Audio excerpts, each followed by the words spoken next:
Hi, Haris. Thank you so much for taking time to speak to BPF. Just we'll get on with the interview. Yes. What were the key moments or influences in your early life that set you on the path you are on today? Right. I think that the number one would be my family background.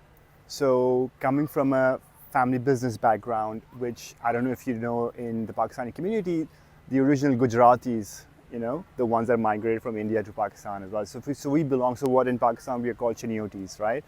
So, that upbringing really was entrepreneurial.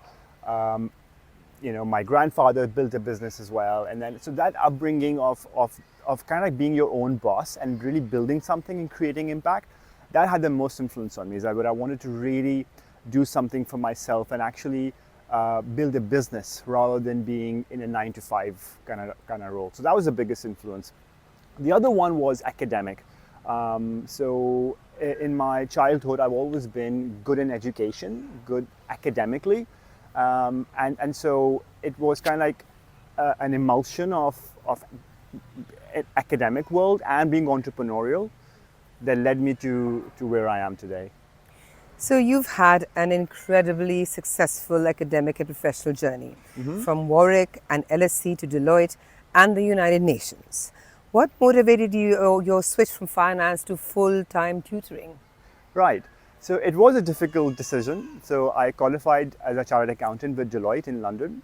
So I had a good trajectory in terms of where I was going and how things were proceeding there. So it was really a difficult decision. And I think what I said earlier also is coming from an entrepreneurial background and always wanted to be a business owner and more so working in the education field, something that I was good at myself, something that I've kind of like been there, done that kind of thing. I think that's where that was always at the back of my mind, really, to do something in that segment, in that industry. So what I did was I didn't really pull out of finance immediately. I actually took a career break, which I hope that many young people should be aware of. It's something that in Britain you can take in any job as part of your statutory requirement after a year of service, right?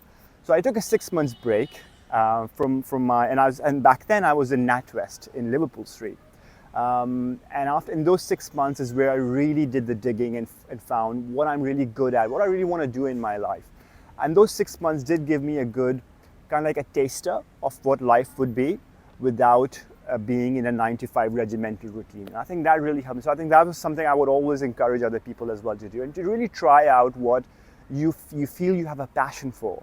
So I think those 6 months did tell me that this is something I really want to do. Now, interestingly, when I went back to my work after those 6 months, I couldn't really carry on with my corporate life. So I did try for 2 months just to be back into what I was doing at NatWest, which was quite well paid, a very prestigious job, as one would say for a graduate, but I still couldn't do it, and I wanted to move back to what I did in those 6 months, and that's what led me, to being in what I'm doing right now on a full-time basis, and I haven't looked back since.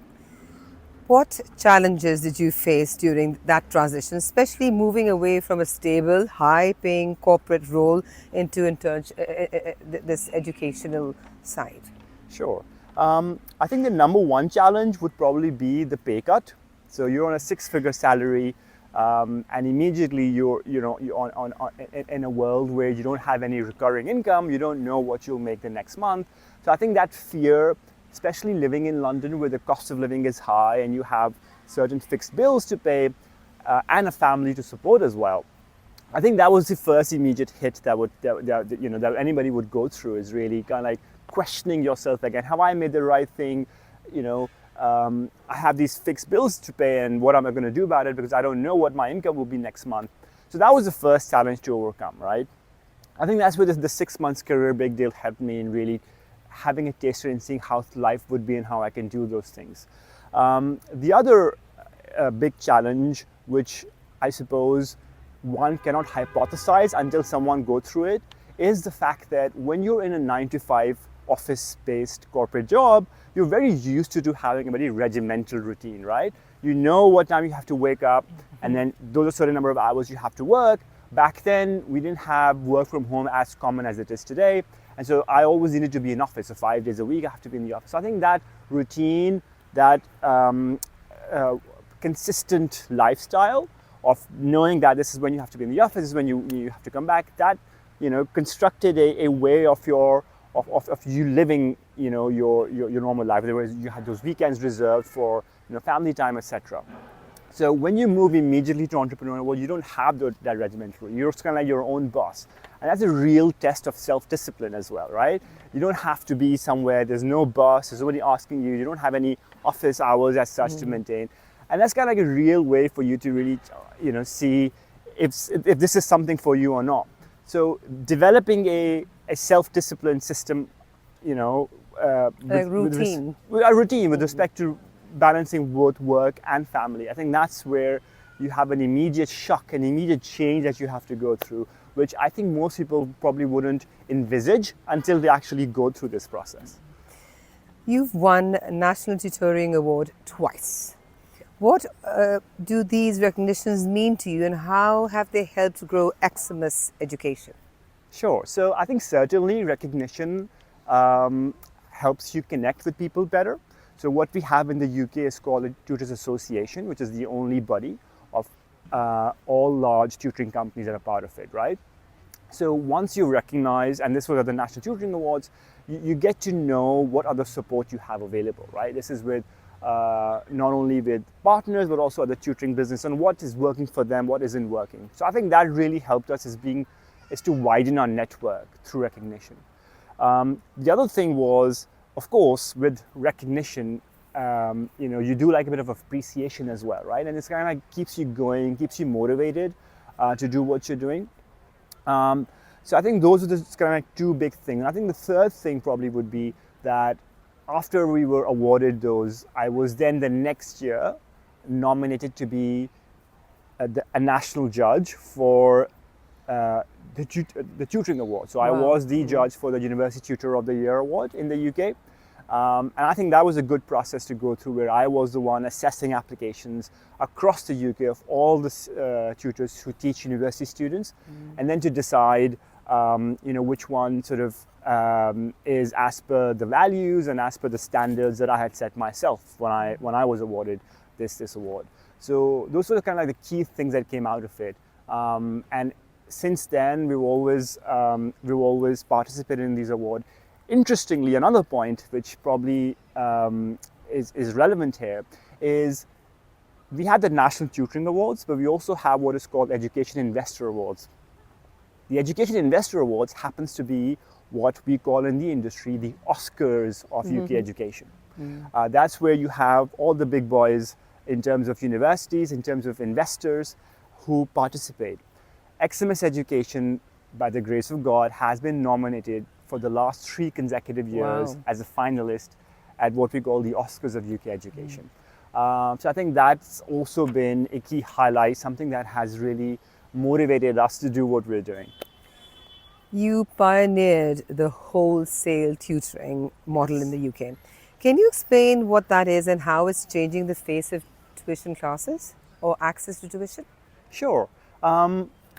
So the idea of wholesale model is kind of like very similar to what we have in the other industries.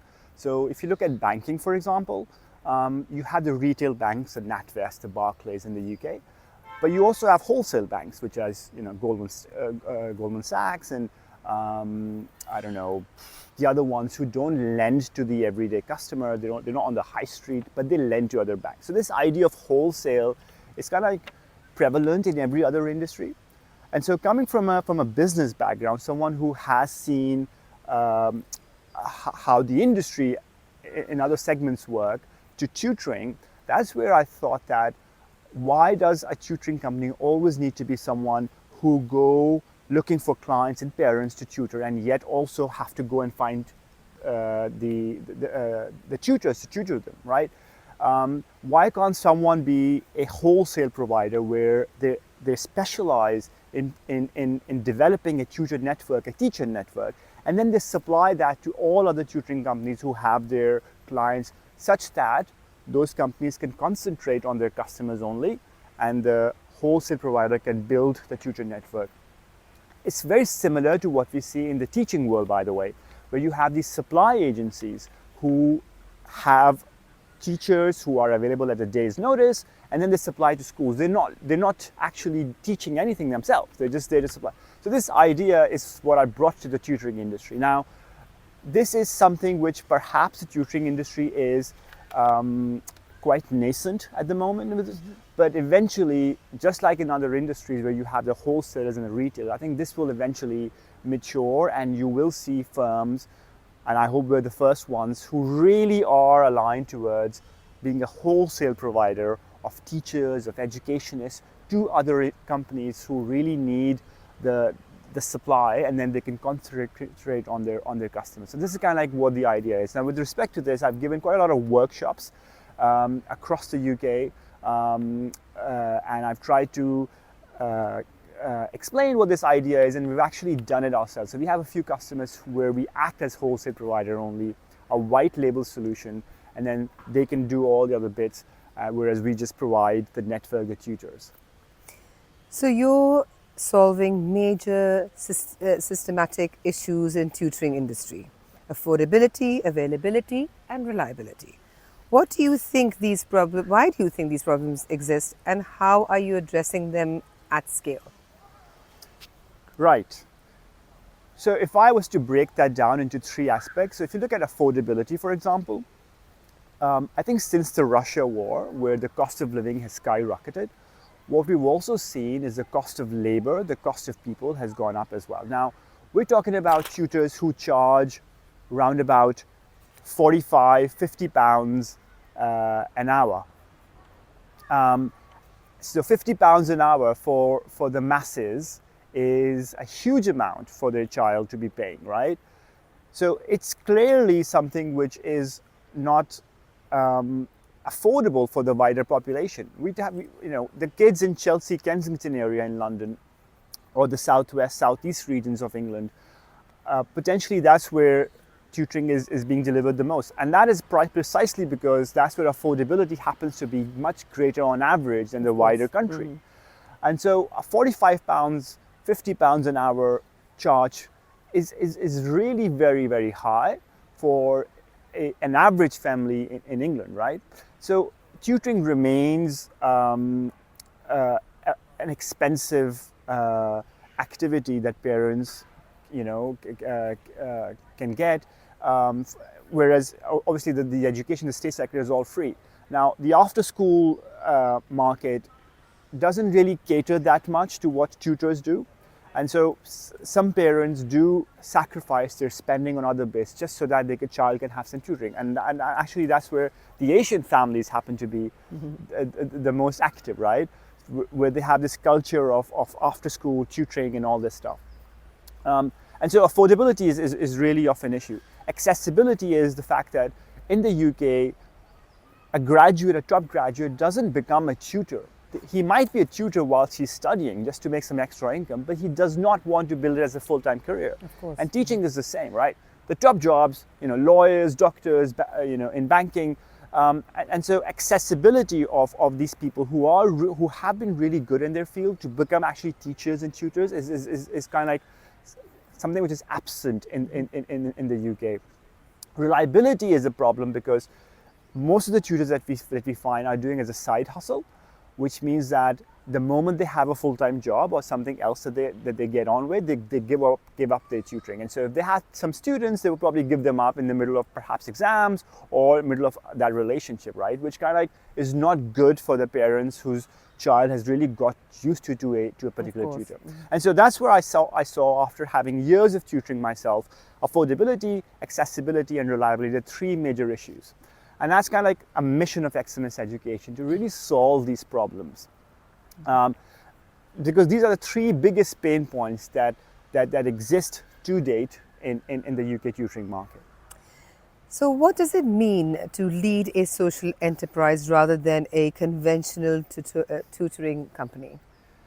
Right, so a social enterprise is driven by its mission, right?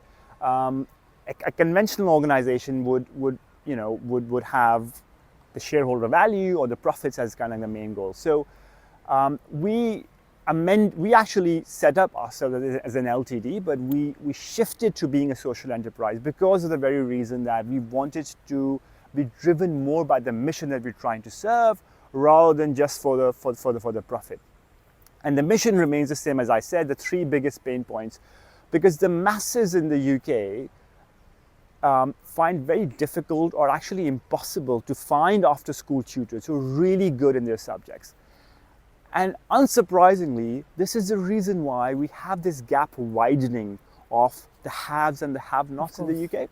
Whereas a person from a good income background would actually have this extra support after school, and eventually, of course, he will end up being in a good university, which would eventually mean he'd have a better job than an average person who didn't have the support, no matter how bright he or she was, couldn't get into a good university, and then the careers, the firms, rightly so, do want to hire people from top universities. It's in their business interest to do that, right?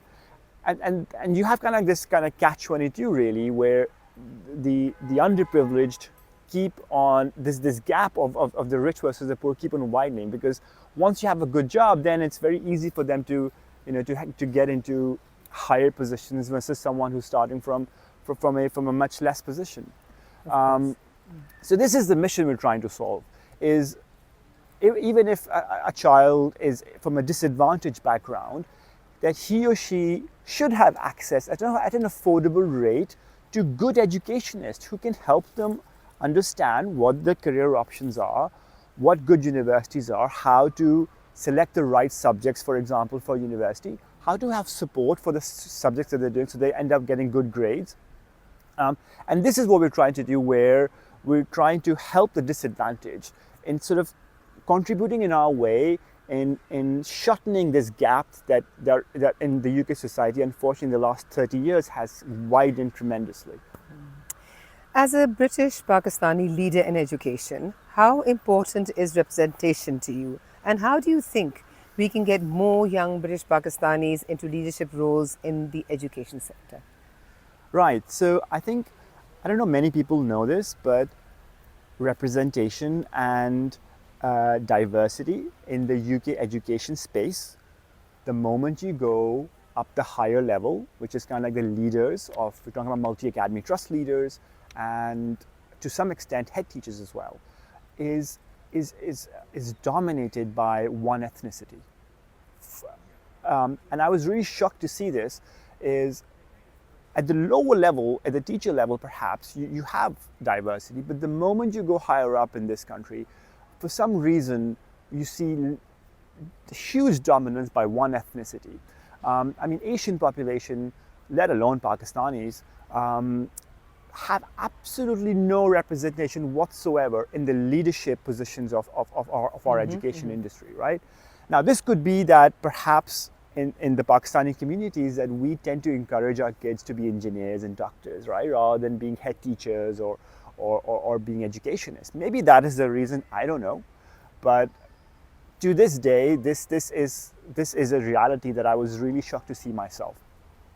Now, naturally, what this would mean is people from our community, the British Pakistani community, would find that the education world will be more aligned to values and systems which would perhaps be in some ways conflicting with what we as British Pakistanis grow up with.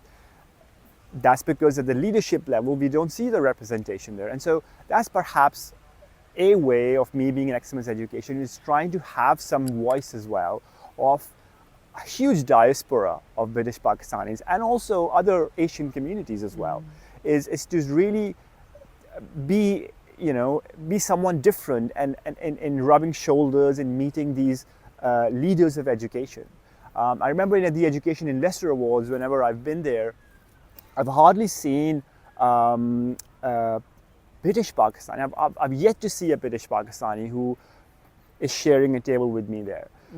We have a few individuals, but by and large, we're dominated by one ethnicity in the UK in the education space. So that's kind of like what. So in terms of my advice to to young British Pakistanis would be to really try and explore other careers. Don't just go with the traditional ones that our elders have really gone into. There are other opportunities in the UK where not only as a space, but also as a mission where one can really put forward our voice and really show that there is this diaspora that has these different values that live alongside you. So there are these other careers, especially in the education world, and you don't have to be a teacher or a head teacher. You have other places in the education field where you can really venture out. Tutoring is one of them, but there's many other things. For example, with artificial intelligence, technology, you can come up with these products where you are engaging with schools in really in really providing something which is helpful for the education world. So there are these other careers that one can get into apart from the traditional ones. That would be my advice to young British Pakistanis. And what's next for you in Eximus Education? Any big plans that you have? So nothing, not that any large plan apart from just continuing to do what we're doing really.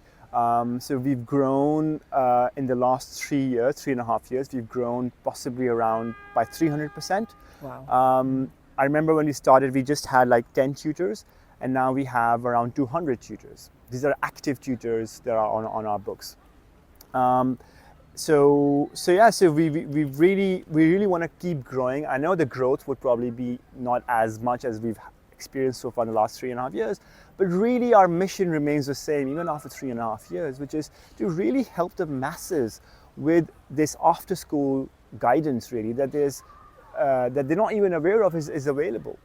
A large part of actually doing this that we've learned that we can do is actually to partner with schools.